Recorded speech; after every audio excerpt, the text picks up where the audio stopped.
प्यारे विद्यार्थियों, नमस्कार। बृहन मुंबई महानगर पालिका शिक्षण विभाग वर्चुअल ट्रेनिंग सेंटर में आप सभी का हार्दिक स्वागत है। आपका वर्चुअल मार्गदर्शक जयप्रकाश आर मिश्रा। चलिए हम सीखने के लिए तैयार हो जाते हैं। आज हम लोग कक्षा 10वीं विषय विज्ञान और प्रौद्योगिकी भाग 1, जिसको हम साइंस एंड टेक्नोलॉजी पार्ट 1 बोलते हैं, आज का अपना प्रकरण है कार्बनिक यौगिक। बच्चों, हम लोग 3 वीडियो से कार्बनिक यौगिक सीखते चले आ रहे हैं। आज हम चौथे वीडियो में आप लोगों को कार्बनिक यौगिकों के रासायनिक गुणधर्म के बारे में जानकारी देंगे। बच्चों, रासायनिक गुणधर्म माने जब क्रियाएं होती हैं, उन क्रियाओं में हम आप लोगों को कंबस्शन, जिसको ज्वलन कहते हैं, ऑक्सीडेशन, जिसको ऑक्सीकरण कहते हैं, एडिशन रिएक्शन, जिसको संकलन अभिक्रिया कहते हैं, सब्स्टिट्यूशन रिएक्शन, जिसको प्रतिस्थापन अभिक्रिया बोलते हैं, इन सब क्रियाओं के बारे में हम लोग आज सीखेंगे। निर्जलीकरण अभिक्रिया भी होगी, उसके बारे में भी देखेंगे,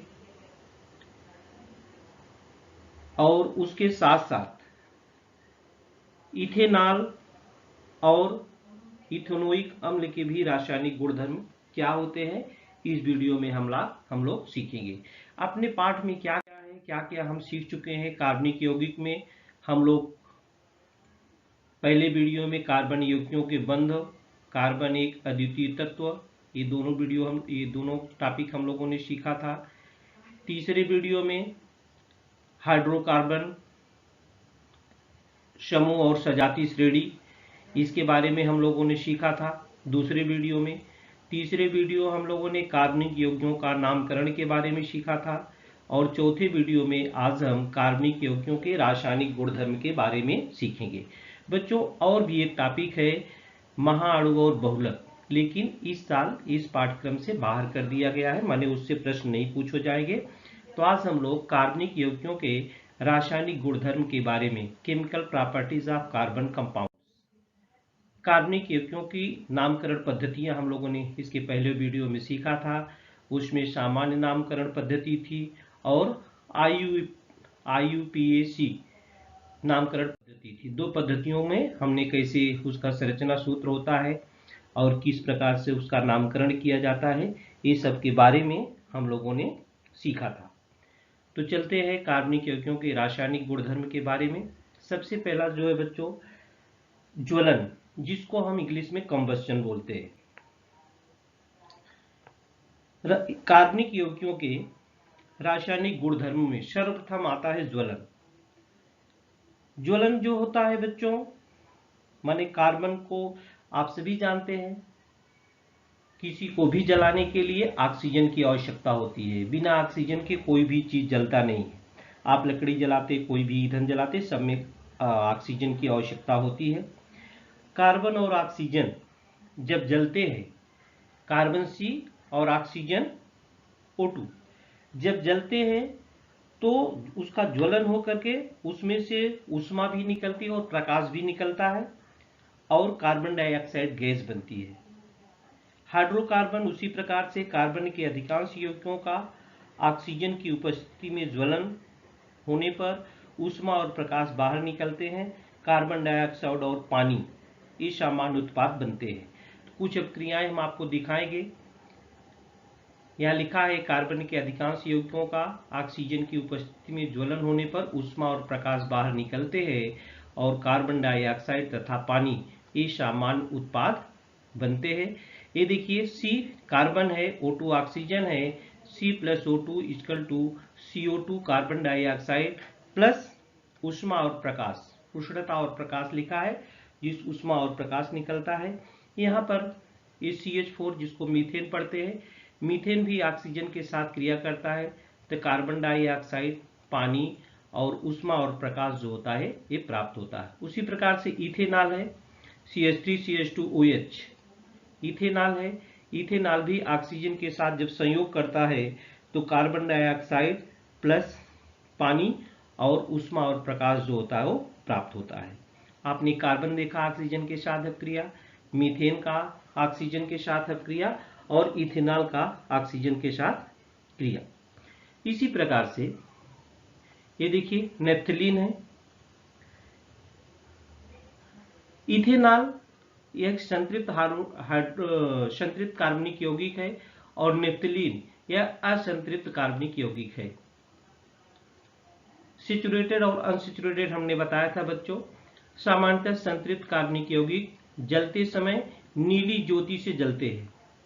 संतृप्त कार्बनिक यौगिक जब जलते हैं बच्चों तो नीली ज्योति के साथ जलते हैं और असंतृप्त कार्बनिक यौगिक पीली ज्योति से जलते हैं और काला धुआं छोड़ते हैं। तो ये पहचान है बच्चों कि अगर ये सैचुरेटेड हाइड्रोकार्बन है कि अनसैचुरेटेड है, तो आप पहचान सकते हैं जलते हुए को भी।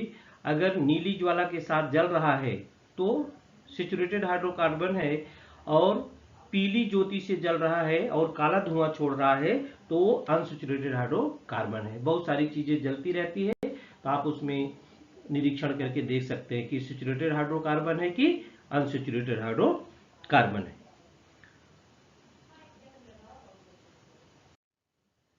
दूसरा है कार्बनिक यौगिकों के रासायनिक गुणधर्म में इथेनॉल।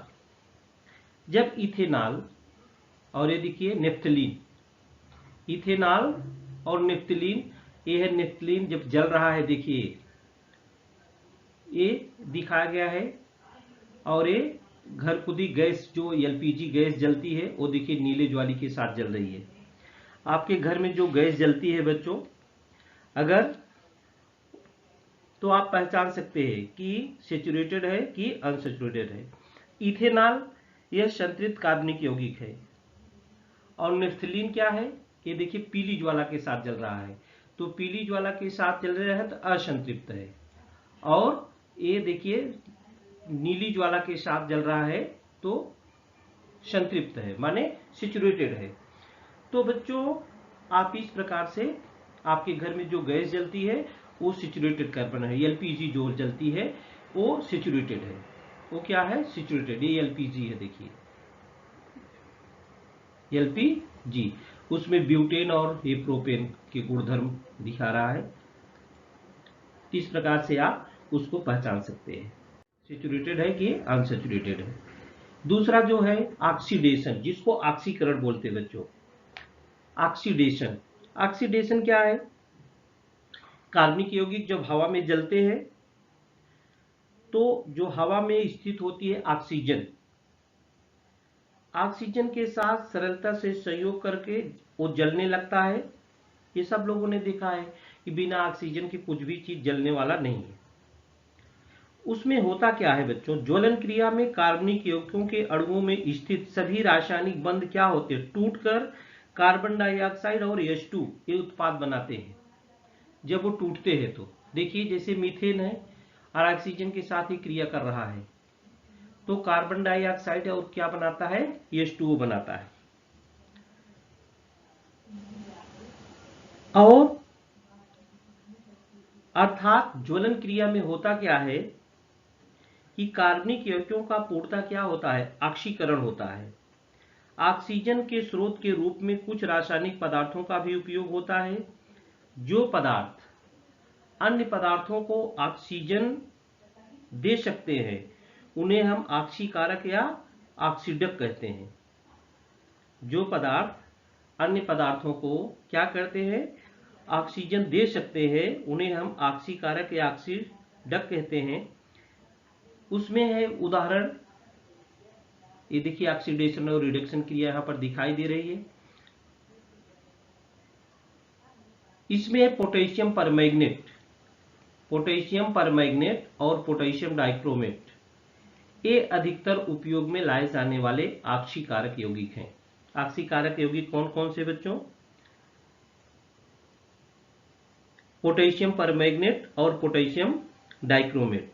ऑक्सीकारकों का जो परिणाम होता है वो कार्बनिक यौगिकों में उपस्थित विशिष्ट क्रियात्मक समूह पर होता है। कैसे होता है, ये देखिए जब इथेनॉल पर पोटेशियम परमैंगनेट की क्रिया कराई जाती है बच्चों, तो इथेनोइक एसिड बनता है। आप ये जानते रहिए, इथेनॉल पर जब क्षारीय KMnO4 की उपस्थिति में क्रिया होती है तो इथेनोइक एसिड बनता है। क्या बनता है? Ethanoic acid. तो हमने ज्वलन क्रिया देखा, कंबस्चन देखा, ऑक्सीकरण ऑक्सीडेशन देखा, और आगे है हम आपको संकलन अभिक्रिया, जिसको एडिशन रिएक्शन बोलते हैं, वो देखते हैं। बच्चों थोड़ी सी बात हम आपको बता देते हैं, आपके घर में जो गैस जलती है, घरेलू गैस, उसके लिए भी हवा जरूरी है, ऑक्सीजन। बिना ऑक्सीजन के वो जल नहीं पाएगी। अगर पर्याप्त ऑक्सीजन वायु में नहीं मिलेगी तो वो नीली ज्योति के साथ नहीं जलेगी। और कभी कभी आपने देखा होगा, जो आप उस पर बर्तन रखते हैं बच्चों, वो काला हो जाता है। उसका कारण वही है कि जब पर्याप्त मात्रा में ऑक्सीजन नहीं मिल पाती है तो काले लव के साथ वो जलती है और ईंधन जो आपका खराब भी हो जाता है। इसीलिए किचन में देखिए, खिड़की और दरवाजे खाना पीना बनाते समय उसको खोल के रखना चाहिए कि उसमें हवा जो है, ऑक्सीजन जो है, आराम से आवागमन होता रहे। यहां पर हम आपको एडिशन रिएक्शन, जब कोई कार्बनिक यौगिक दूसरे कार्बनिक यौगिक के साथ संयोग करके दोनों के सभी परमाणु मिलकर एक ही उत्पाद बनाते हैं तो उस अभिक्रिया को हम संकलन अभिक्रिया कहते हैं। उस अभिक्रिया को क्या कहते हैं बच्चों? संकलन अभिक्रिया कहते हैं। ये कैसे है? जब कोई कार्बनिक यौगिक दूसरे कार्बनिक यौगिक के साथ संयोग करके दोनों के सभी परमाणु मिलकर एक ही उत्पाद बनाते हैं तो उस अभिक्रिया को संकलन अभिक्रिया कहते हैं। कार्बन कार्बन बहुबंध यह क्रियात्मक समूह वाले असंतृप्त यौगिक संकलन अभिक्रिया करते हैं और बनने वाला उत्पाद यह संतृप्त यौगिक होता है।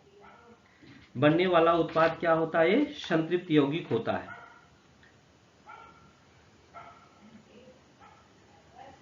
ये देखिए एडिशन क्रिया है, ये एल्कीन है, ये डबल बॉन्ड है। हमने आपको बताया था जब डबल बॉन्ड है इन हो जाता है, ट्रिपल बॉन्ड है तो आइन हो जाता है।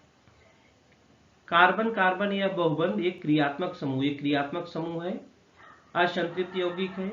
और जब वह यौगिक संकलन, देखिए हाइड्रोजन के साथ ही संयोग करता है तो एल्काइल ब्रोमाइड जो होता है वो बनाता है। तो यह उत्पाद क्या बनाता है? संतृप्त यौगिक बनाता है। संतृप्त यौगिक में सिंगल चेन होती है बच्चों, ये देखिए सिंगल चेन वाला है।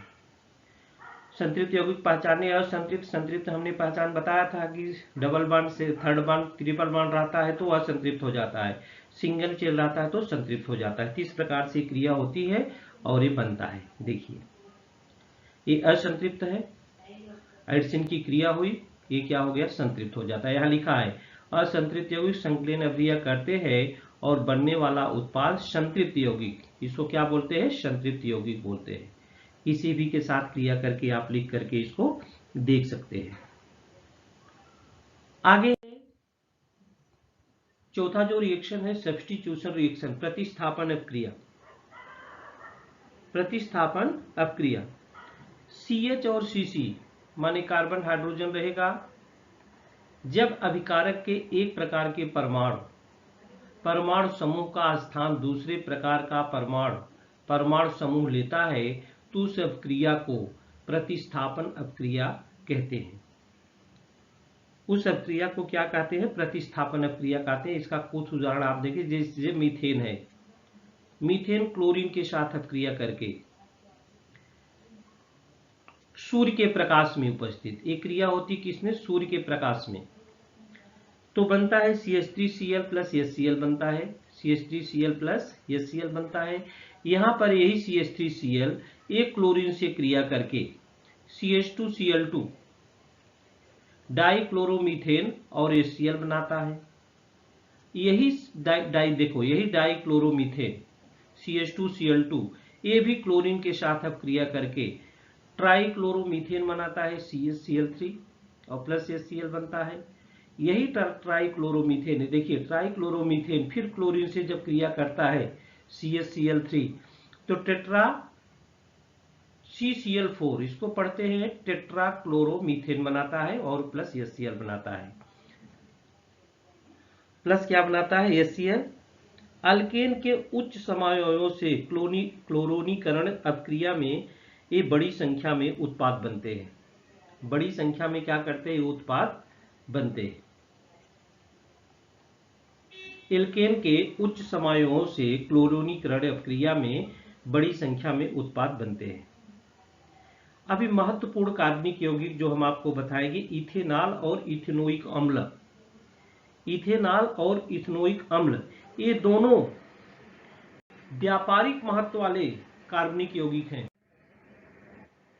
महत्वपूर्ण कार्बनिक यौगिक इथेनॉल और इथेनोइक अम्ल। तो आप देखे होंगे इसका उपयोग कहाँ कहाँ किया जाता है। इथेनॉल का उपयोग हम पहले आपको बताएंगे। ये रंगहीन इथेनॉल जो अपने रूम का टेम्परेचर है उसमें लिक्विड के रूप में पाया जाता है और इसका क्वथनांक लगभग होता है 78 डिग्री सेंटीग्रेड। इथेनॉल को हम एक नाम से और जानते हैं, इसको हम अल्कोहल के नाम से जानते हैं और स्पिरिट के नाम से भी जानते हैं। इथेनॉल पानी में किसी भी अनुपात में आराम से घुल सकता है बच्चों। इसका अगर आप टेस्ट करेंगे ना, जलीय विलयन का लिटमस पत्र से निरीक्षण करने पर वो न्यूट्रल पाया जाता है। इथेनॉल की थोड़ी मात्रा में, अगर डाइल्यूट इथेनॉल है, थोड़ी मात्रा में उसका प्राशन करने पर भी थोड़ा नशा भी होता है।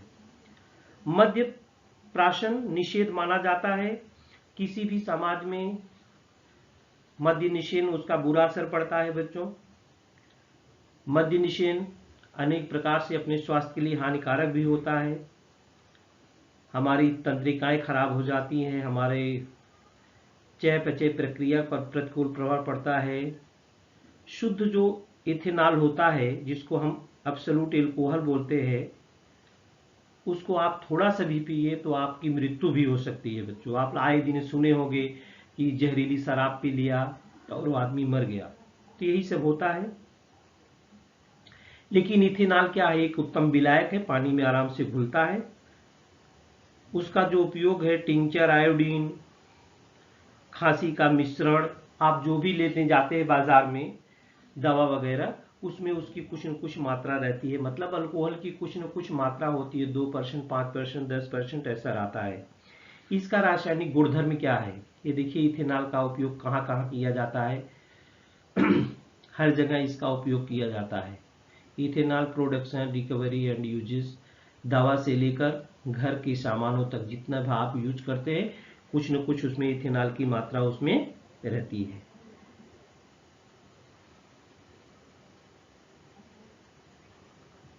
इथेनॉल, आपने मीथेनॉल का भी नाम सुना होगा, CH3OH उसको बोलते हैं। वो विषैला पदार्थ है एकदम बच्चों। उसके अगर थोड़ा सा भी आप मात्रा ले लेंगे तो प्राणघातक हो सकता है।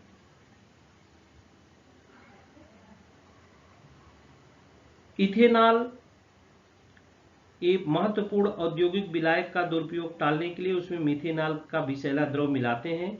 ऐसे ही इथेनॉल को हम डिनेचरई अल्कोहल या स्पिरिट के नाम से जाना जाता है। तो चलिए हम देखते हैं इथेनॉल के रासायनिक गुणधर्म क्या है। इथेनॉल के रासायनिक गुणधर्म, ये सोडियम के साथ जब क्रिया करता है बच्चों,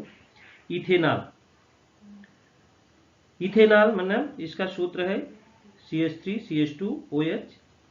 जब ये सोडियम के साथ अब क्रिया करता है तो क्या बनाता है? सोडियम इथॉक्साइड बनाता है बच्चों। सोडियम जब इथेनॉल के साथ अब क्रिया करता है, माने क्रियात्मक समूह, उसका फंक्शनल ग्रुप OH है। इसका फंक्शनल ग्रुप क्या है? OH है। ये देखिए कैसे बनाता है, 2Na plus 2CH3CH2OH। Sodium ethoxide बनता है 2CH3CH2ONA और प्लस हाइड्रोजन गैस निकलती है। सभी अल्कोहलों को सोडियम धातु के साथ अपक्रिया होकर के हाइड्रोजन गैस बाहर निकलती है और सोडियम अल्काक्साइड लवण बनता है। इथेनॉल की सोडियम धातु के साथ अपक्रिया में हाइड्रोजन गैस और सोडियम इथॉक्साइड ये उत्पाद बनते हैं। क्या उन्होंने बताया? इथेनॉल की सोडियम धातु के साथ अपक्रिया में हाइड्रोजन गैस और सोडियम इथॉक्साइड क्या बनता है बच्चों?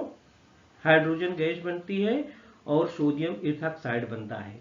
बच्चों ये रिएक्शन क्या है, कौन सा है, नाम इसका क्या है, ये सब आपको पहचानने के लिए आता है। तो आप थोड़ा इस पर ध्यान देंगे तो आप आसानी से पहचान सकते हैं कि कौन सा रिएक्शन है।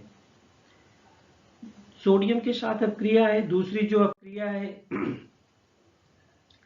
निर्जलीकरण अपक्रिया।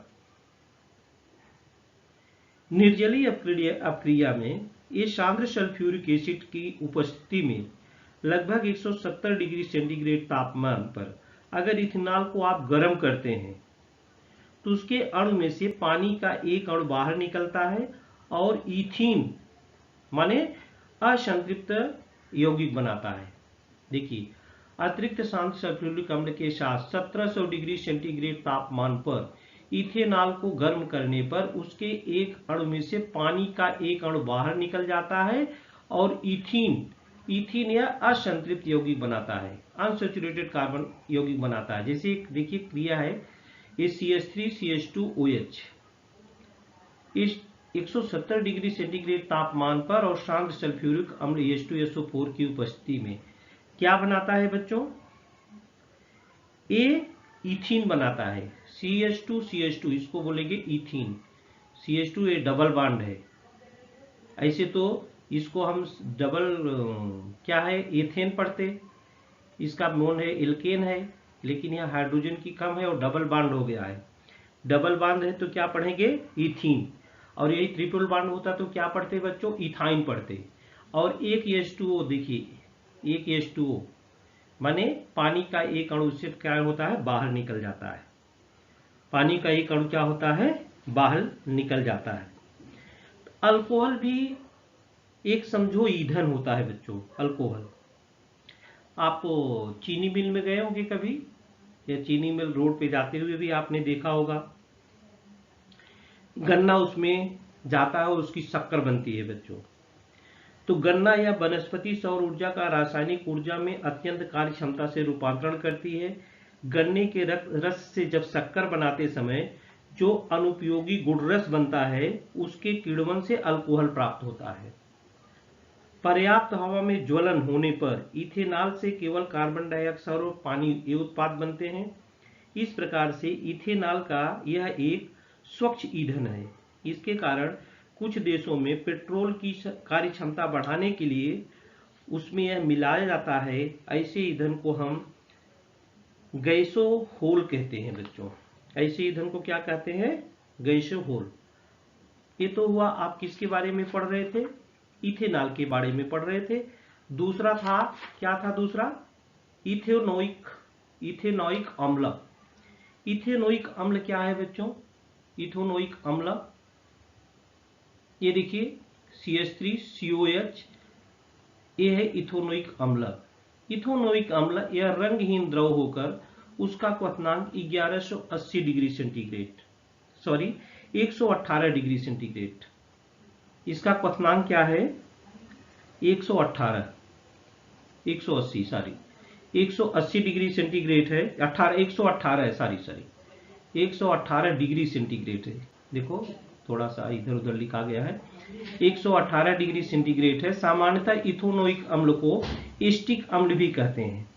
ये जो आपके घर में सिरका होता है बच्चों ना, वो भी एस्टिक अम्ल होता है। इसका जलीय विलयन अम्लीय होता है। इसमें नीला लिटमस लाल हो जाता है। अचार जब आपके घर में बनता है ना, उसको अधिक दिनों तक टिकाए रहना है तो उसमें एस्टिक अम्ल या उसको विनेगर के नाम से जाना जाता है। बाजार में विनेगर के नाम से ला जाता है, तो वो एस्टिक एसिड ही होता है। वह एस्टिक अम्ल का पानी के साथ बनाया हुआ 5% से 8% का विलयन होता है। शुद्ध इथेनोइक अम्ल का द्रवणांक 17 डिग्री सेंटीग्रेड है। ठंडे प्रदेशों में ठंड के मौसम में इथेनोइक अम्ल कमरे के तापमान पर जम जाता है और बर्फ के समान दिखता है बच्चों। इसलिए उसे ग्लेशियन एस्टिक अम्ल भी कहते हैं। अगर ग्लेशियन एस्टिक अम्ल है तो यही है एस्टिक अम्ल, माने जो आप सिरके के रूप में उपयोग करते हैं बच्चों। तो इथेनोइक अम्ल के रासायनिक गुणधर्म क्या है? ये देखिए इथेनोइक एसिड का स्ट्रक्चर है, कैसे स्ट्रक्चर इसका बनता है। CH3COOH। इथेनोइक अम्ल के रासायनिक गुणधर्म। इथेनोइक अम्ल में कार्बोक्सिलिक अम्ल एक क्रियात्मक समूह होता है इसका, कार्बोक्सिलिक अम्ल। इथेनोइक अम्ल की रासायनिक अपक्रिया मुख्य रूप से क्रियात्मक समूह के कारण होती है। किसके कारण होती है?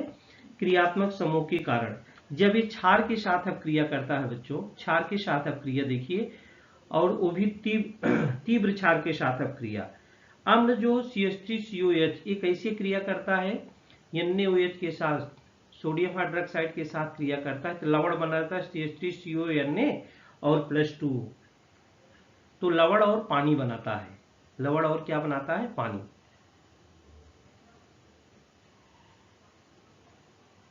एस्टिक अम्ल और सोडियम कार्बोनेट की जब क्रिया होती है तो क्या होता है? एस्टिक अम्ल 2CH3COH plus Na2CO3 sodium bicarbonate. तो CH3CONa क्या बनता है इसमें? CH3CONa बनता है, प्लस वाटर बनता है, प्लस कार्बन डाइऑक्साइड बनती है जब ये सोडियम बाइकार्बोनेट के साथ क्रिया करता है। तो उसमें से फुस्फाट के साथ जो बाहर गैस निकलती है वो कार्बन डाइऑक्साइड गैस है। और चूने का पानी दुधिया होना, चूने के पानी में अगर इसको प्रवाहित कर देते हैं तो दुधिया होना, ये कार्बन डाइऑक्साइड गैस की पहचान है। सोडियम कार्बोनेट के स्थान पर सोडियम बाइकार्बोनेट का अगर उपयोग करते हैं तो एक क्रिया होती है CH3COH प्लस NaHCO3। तो CH3CONa बनता है, प्लस H2O बनता है, और ये कार्बन डाइऑक्साइड फुसफुसाहट के रूप में क्या होती है? आगे निकलती है। आगे ये तो क्षार के साथ क्रिया थी। आगे हम आपको बताएंगे दूसरी अपक्रिया जो होती है वो स्टरीकरण अपक्रिया कहलाती है। कौन सी अपक्रिया कहलाती है बच्चों? स्टरीकरण। स्टरीकरण अपक्रिया कार्बोक्सिलिक अम्ल और अल्कोहल इनकी अपक्रिया से ईस्टर इस क्रियात्मक समूह वाला पदार्थ बनता है। जैसे इथेनोइक अम्ल है CH3COH और CH3CH2OH, ये इथेनॉल है। ये दोनों जब क्रिया करती हैं इसमें अम्ल उत्प्रेरक का काम करता है, तो एथिल इथेनोएट बनता है, और क्या बनता है? प्लस पानी बनता है। प्लस क्या बनता है? पानी।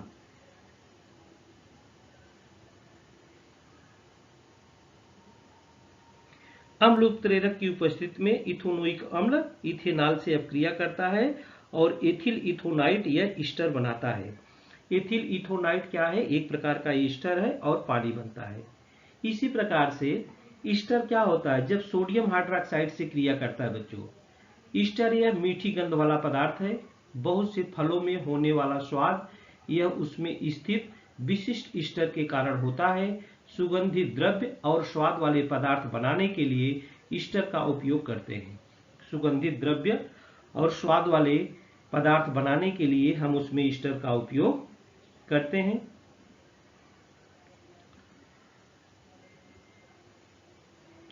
इसी प्रकार से हम बच्चों सोडियम हाइड्रोक्साइड का क्षार के साथ अपक्रिया करने पर ईस्टर से जो संबंधित अल्कोहल और सोडियम लवण के साथ के रूप में कार्बोक्सिलिक अम्ल जो क्रिया करता है, जब उस अपक्रिया को हम साबुनीकरण अपक्रिया भी कहते हैं, क्योंकि वसा से साबुन बनाने के लिए इसी अपक्रिया का हम उपयोग करते हैं। वसा से जो साबुन बनता है ना, स्टीकरण अपक्रिया का ही हम उसमें उपयोग करते हैं। तो बच्चों जैसा हमने आपको शुरुआत में भी बताया था, इस पाठ में महाअणु और बहुलक भी है जिसको मैक्रोमॉलिक्यूल्स एंड पॉलीमर्स बोलते हैं, लेकिन इस साल आपके स्कूल कॉलेज चले नहीं हैं, इसलिए थोड़ा सिलेबस को है ओमिट कर दिया गया है, तो इससे संबंधित आपको प्रश्न नहीं पूछे जाएंगे। ईस्टर धर्म सोडियम हाइड्रोक्साइड बर्तन होता है सोडियम कार्बोक्सिलेट प्लस अल्कोहल। चलिए हम कुछ प्रश्न भी देख लेते हैं बच्चों। निम्नलिखित अणुओं के लिए इलेक्ट्रॉन दान संरचना आकृति बनाइए। आपने पढ़ा है कार्बन को कैसे बनाते हैं हम। ये देखिए मीथेन का बनाना है, जो हमने पहले वीडियो में हमको देखा था मीथेन, ईथीन, मीथेनॉल और पानी। वृत्त नहीं बनाना है आपको, केवल डाट का बनाना है। तो मीथेन का सबसे पहले बनाते हैं। देखो ये मीथेन है CH4, माने एक एक। कार्बन की बाहरी कक्षा में 4 होते हैं, हाइड्रोजन में एक एक होते हैं। तो देखिए दोनों और दो दो के सहयोग से हो गया, मतलब पहली कक्षा में 2 होना चाहिए, तब ये पूर्ण कहलाता है। दो दो का चारों तरफ ये दोनों का जो होता है वो बराबर बंद बन गया है। ईथीन का बनाना है। ईथीन में देखिए ये दो दो का इधर डबल बॉन्ड होता है ईथीन में, CH2 ईथीन, और ये मीथेन है CH4। मीथेनॉल है, ये CH3OH का ग्रुप है। ये देखिए CH3 हो गया इधर, और O हो गया, और H ऑक्सीजन का 6 और हाइड्रोजन का ये 2 मिला के 2 4 6 8 की आकृति है, बनता मीथेनॉल हो गया। पानी H2 हो गया, HHO ऑक्सीजन है, 2 4 6 और 8 हो गए। देखिए ऑक्सीजन का 8 और इसका लेके तो हाइड्रोजन का 2 हो जाएगा, इधर भी हाइड्रोजन का 2 हो जाएगा। इस प्रकार से आकृति बनती है। मीथेन की आकृति देखा हम लोगों ने, ईथीन की देखा, मीथेनॉल की देखा और पानी की देखा। आगे कार्बनिक यौगिकों के रासायनिक अभिक्रियाओं के प्रकार लिखिए। बच्चों हमने कहा था कि रासायनिक अभिक्रियाओं को अच्छी तरह से पहचानते रहिए। अब यहाँ पर काम आ गया है। ये देखिए CH3 CH2 CH2OH बनता है CH3 CH2 COH। ये कौन सी अभिक्रिया है? तो बच्चों ये ऑक्सीडेशन रिएक्शन है। कौन सी क्रिया है? ऑक्सीडेशन। ऑक्सीडेशन माने हिंदी में उसको ऑक्सीकरण बोलते हैं। ये ऑक्सीडेशन रिएक्शन है। किसके उपस्थिति में होती है? क्षारीय ऑक्सीजन और KMnO4 की उपस्थिति में होता है। तो CH3 CH2OH, CH3 CH2 CH2OH, CH3 CH2 CH2OH एक KMnO4 की उपस्थिति में होती है। इसको क्रिया को खाली पहचानना है तो ऑक्सीडेशन रिएक्शन है। दूसरी अपक्रिया है CH3 CH2 CH3 बनता है 3CO2 प्लस H2O, माने कार्बन डाइऑक्साइड बनता है और पानी बनता है। कार्बन डाइऑक्साइड बनता है और पानी बनता है। कौन सी अपक्रिया में थे? इसको क्या कहते हैं? कंबस्चन, माने ज्वलन क्रिया है। क्या बच्चों? ये ज्वलन क्रिया, combustion. CH3CH double bond CH3 plus Br2 की उपस्थिति में CH3CH बनता है, CH बनता है प्लस CH3 बनता है। ये कौन सी क्रिया है? ये एडिशन रिएक्शन है। ये कौन सी क्रिया है? एडिशन रिएक्शन, संकलन अपक्रिया। संकलन अपक्रिया में हमने देखा था कि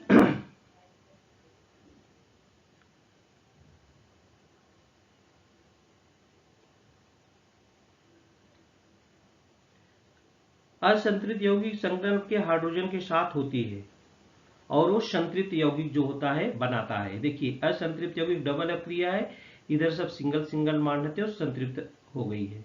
CH3 CH3 CH2 CH3 CH2 Cl, ये Cl2 है क्लोरीन प्लस Cl HCl। ये कौन सी अपक्रिया है बच्चों? पहचानो, सब्स्टिट्यूशन रिएक्शन है। इसको प्रतिस्थापन अपक्रिया बोलते हैं। ये CH3 CH2 CH2 CH2OH है और बनता क्या? CH3 CH2, ये डबल बॉन्ड में बनता है, माने इधर सैचुरेटेड था इधर अनसैचुरेटेड हो गया। तो ये कौन सा रिएक्शन हो गया बच्चों? ये हो गया आपका डिहाइड्रेशन रिएक्शन। कौन सा रिएक्शन हो गया? डिहाइड्रेशन। डिहाइड्रेशन। इसके बाद आगे देखते हैं हम CH3 CH2 COH plus sodium hydroxide के साथ अपक्रिया करता है। सोडियम हाइड्रोक्साइड के साथ अपक्रिया करता, अभी हमने बताया, तो इसको बोलते हैं neutralization reactions. Reactions with base, यहां पर सोडियम प्लस हो गया देखिए। और CH3COH CH3OH एक क्रिया होता है CH3CO CH3 प्लस H2O बनता है। इस क्रिया को कहते हैं स्टीरिफिकेशन रिएक्शंस। जो स्टीरीकरण अपक्रिया होती है उसको बोलते हैं स्टीरीकरण अपक्रिया।